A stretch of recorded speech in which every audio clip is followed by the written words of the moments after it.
here for our fucking family and bust my ass off every fucking day, but I don't get a thank you or nothing. I don't get anything. All these dishes, all the cleaning, all the extra work that I do, nothing. Because it's not your way. You control every situation in our lives. Imagine trying to make your partner out to look terrible, like he's some villain, and all he's expressing is just how he just wants to feel appreciated after all that he does in a relationship. That's crappy. But this is a very common thing that happens in a lot of relationships. I just know we don't really see it happen from the male's point of view. It's always the female point of view. But this happens. I've had this happen to me. And it sucks. It does. I feel bad for the guy. I feel bad for anyone in a situation where their partner literally wants to take them for granted and not appreciate anything, and then try to make them out to be the bad guy. Like, there's a special place for people like that. Well, I went to her profile, and I think she deleted this video because of how it was being received. So this guy had this video up with his reaction. But anyways, I was on her profile looking around, and what I noticed was she has so many videos role-playing her owning her narcissist. It's really weird, actually. But there's several videos.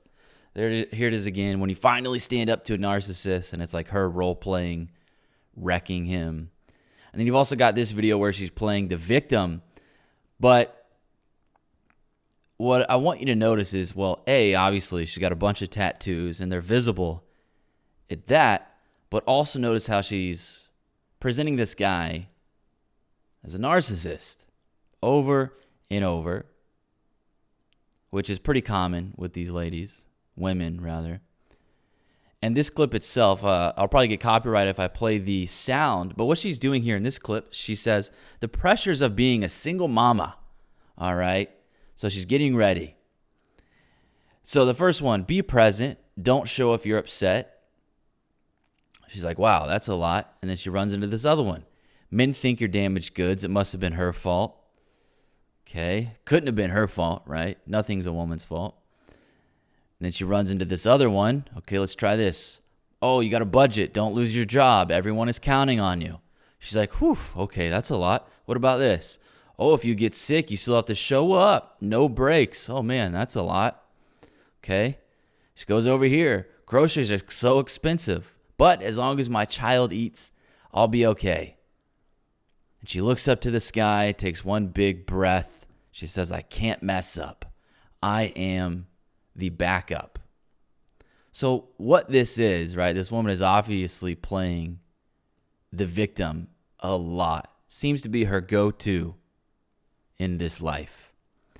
And so on the note of her, obviously playing the victim, pointing the finger, calling everybody else a narcissist, acting like she is this virtuous individual, let's play this clip as well for you to give you some more context on tattooed women. No mistake. Okay. Mistake. Just had an ER patient request a different nurse because he didn't want a nurse covered in tattoos with piercings. Homeboy, you have better luck finding a pot of gold at the end of a rainbow than you do finding an ER nurse without massive amounts of trauma that turns into tattoos and piercings. Well, there you go. From the horse's mouth. We don't exist. We're all covered in tattoos and piercings to hide our trauma. Sorry. So on the note, like talking about nurses and tattoos or whatever, I want to throw out there that I've never, because I used to work around nurses a lot. I've worked around ER nurses and floor nurses. And I'm going to sound like a massive misogynist here, but I've never in my life encountered such an awful group of people. However, I will say, I never had any issues with male nurses. Okay? So like I said, I'm going to sound like a big misogynist here. But what I noticed is that these women, these female nurses were so awful, horribly rude, just extremely rude, so passive aggressive, And what they would do is, obviously it's a stressful job. I'm not taking that away. I know it's a stressful job. Trust me, I know. But they make everyone around them feel that stress. They have zero composure. So they make sure that you know they're stressed. They make sure that you also feel that stress. And it manifests through like passive aggressiveness, where it's you could if you waved your hand in the air, you could feel the passive aggressiveness. You could taste it. It was so obvious, and yet they still would do it.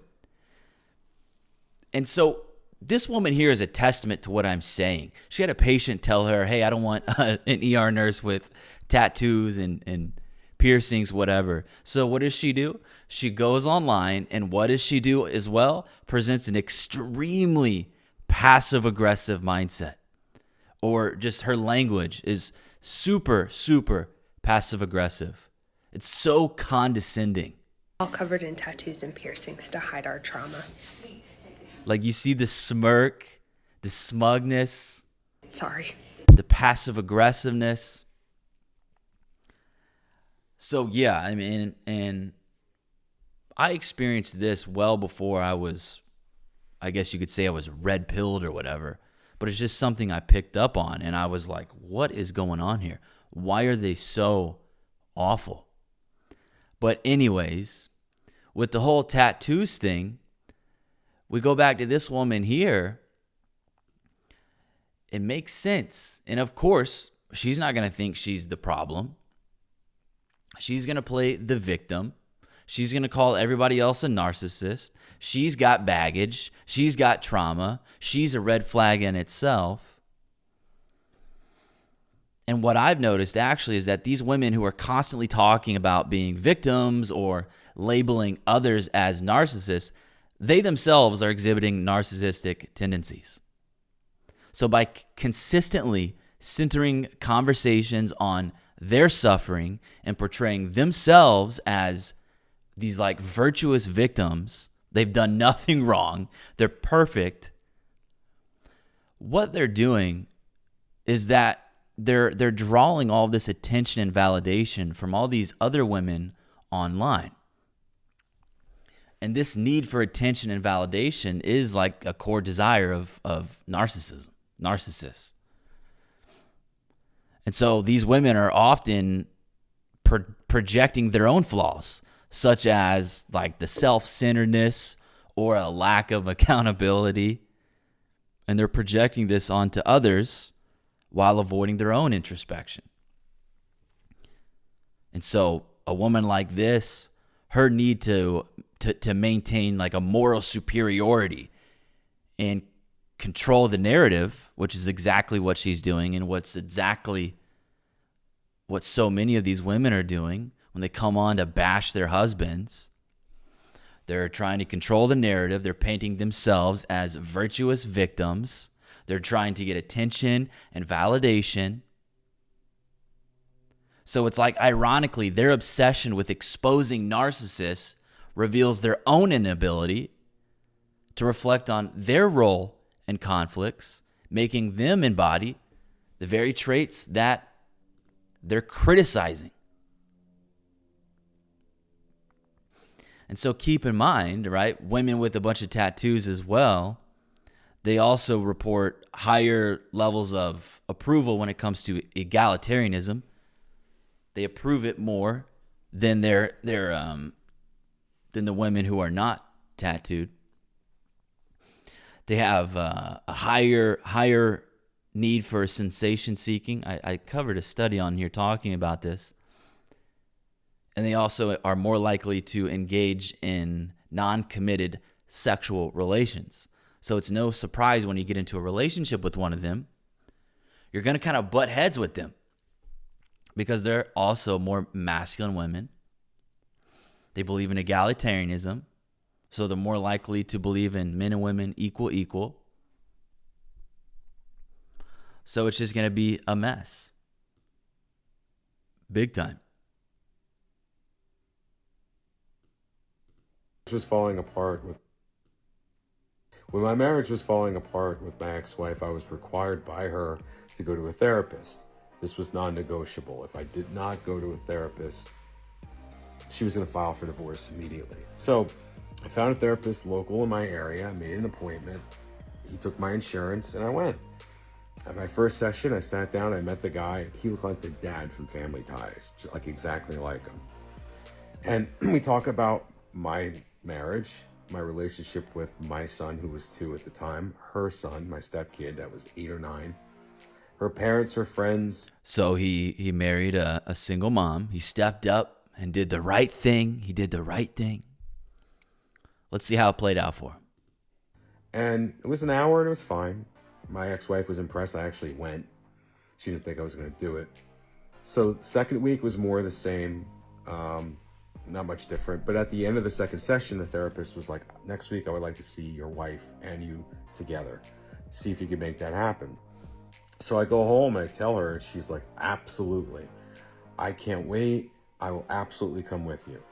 So I'm like, okay, great. She's got a lot to get off her chest, right? So the third session starts. The 2 of us are on the couch, and the therapist is asking her questions. He's not asking me anything. He's like, well, why do you think your husband has a problem with your friends?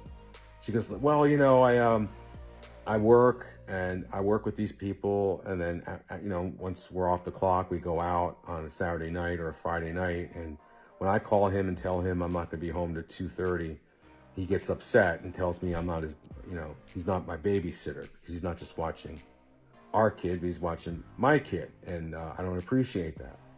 And he's like, well, you can kind of see his point. You are a married woman. And I'm like, oh. And you could see the steam coming out of her ears. And every other thing that he was talking to her about or bringing up, he was basically taking my side in. And I'm like shaking my head. I'm like, you gotta stop. Like, stop this. You're gonna get me in trouble. So the session ends. We're walking out in the parking lot. She goes, I don't know where you found him, but he's a quack. I'm not coming back here again. Matter of fact, you probably know this guy somehow, some way. And this was a setup. And the marriage was officially over 5 weeks later. Wow.